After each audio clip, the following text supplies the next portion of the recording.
we've heard a lot of stories. I mean, obviously, I've read the media reports, but there's been nothing that we've seen yet from the Department of Justice. If something's going on, obviously, we'll find out about it. Right now, it's hard to speculate on rumors. But if something really formal happened from Justice, we would, of course, react and take action. Steve Scalise from Today, who could probably name 100 places he'd rather be at that moment. But if anyone finds a political party that does lockstep any better than the Republicans, especially in the House, let us know. That is, to date, about the most specific response we've heard from the GOP to the Matt Gaetz sex trafficking investigation. Republicans have by and large avoided answering any direct questions.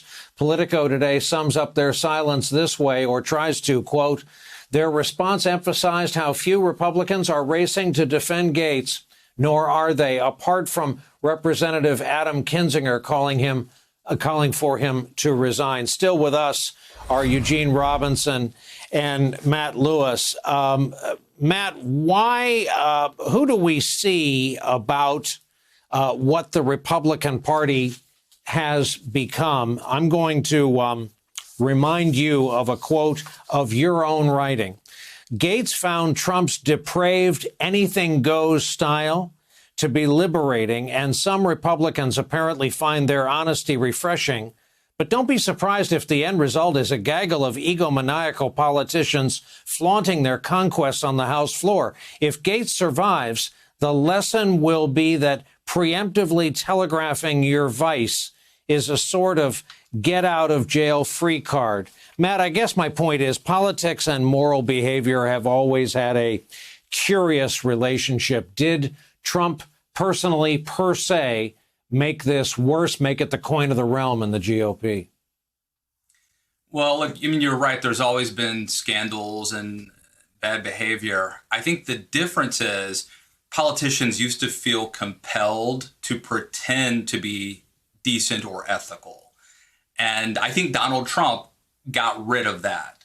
And if you look, there was a Vanity Fair article that Matt Gaetz did, or an interview he gave to Vanity Fair in September, where he talked about how Republicans in the past, Republican standard bearers were, a stick in the mud, but how he has a, quote, active social life. And Trump being president while having a congressman with an active social life just makes it easier. And I think that's sort of part of the story. It's a matter of sort of the flagrance of it, the flaunting of it, the reveling in it.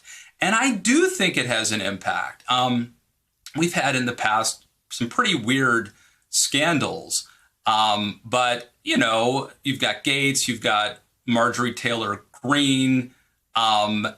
It does seem like Trump, a couple things have happened. One, people who want to be able to fly their freak flag freely liked having Trump as the standard bearer, as Gaetz told Vanity Fair. I also think Trump served as a little bit of a magnet to attract a certain type of person into what used to be at least in the Republican Party, you used to have to pretend to be a stick in the mud. That's no longer the case. Eugene, I keep thinking of what Al Franken is making of all of this. Why, in your view, are so many Republicans silent on Matt Gaetz? Well, they're not going to lock arms with them right now because he could be potentially in serious legal jeopardy, and the charges are unsavory, even for the post-Trump Republican Party. So you're not hearing a chorus coming out in support of Matt Gaetz, but not even President Trump, who issued a tepid message of kind of support for Gaetz, but not really. So he's pretty much left out there, and everybody's going to wait and see what happens. I do agree with Matt that Donald Trump set the bar pretty much at floor level in terms of behavior. morals and everything else, and that's where we are today. And maybe someday we can raise it again, but that's certainly where the Republican Party is right now. Hey, thanks for watching our YouTube channel. You should know that you can follow today's top stories and breaking news and catch up on your favorite MSNBC shows all in one place. Download the NBC News app today.